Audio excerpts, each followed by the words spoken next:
लोग कहते हैं कि 1971 में सैम बहादुर की चलती तो 90,000 फौजियों को गिरफ्तार नहीं करा जाता, एनकाउंटर कर दिया जाता, पॉइंट ब्लैंक रेंज से गोली मार दी जाती। सैम बहादुर साहब ने कभी इस बात को एक्सेप्ट भी नहीं करा और कभी इसे डिनाई भी नहीं करा कि ये उनका प्लान था।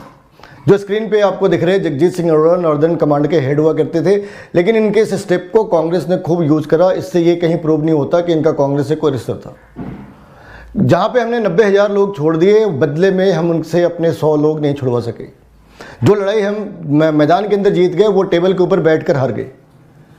लेकिन आप ये सोचो कि अगर हमने वही काम करा होता जो सैम बहादुर साहब, ऐसा कहते हैं लोग, ऐसा कहते हैं कि सैम बहादुर साहब के दिमाग में था, अगर हमने ऐसा करा होता तब क्या होता?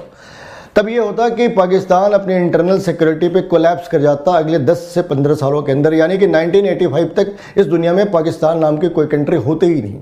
ना पाकिस्तान होता, ना पार्लियामेंट के ऊपर हमले होते, ना पाकिस्तान होता, ना 26/11 होते।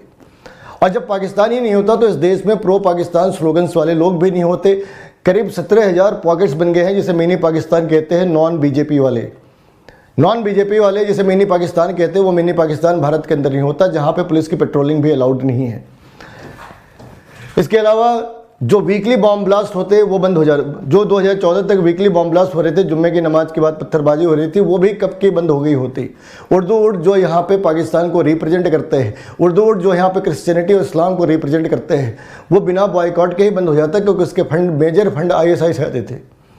और आज की डेट में पाकिस्तान अफगानिस्तान का प्रोविंस होता और बांग्लादेश की हालत इस बात से ख़राब होती कि अगर भारत ने आंखें तिरछी कर ली तो कहीं उसका अंजाम भी पाकिस्तान की तरह ना हो जाता।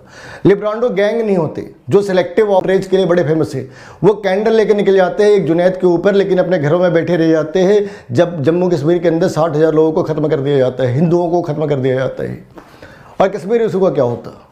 वो तो चलता रहता, क्योंकि कश्मीर इशू पाकिस्तान नहीं चला रहा। वो उसके पास पेट भरने को पैसे नहीं, तो जम्मू कश्मीर में वो आतंकवाद कहाँ से फंड कर सकता था?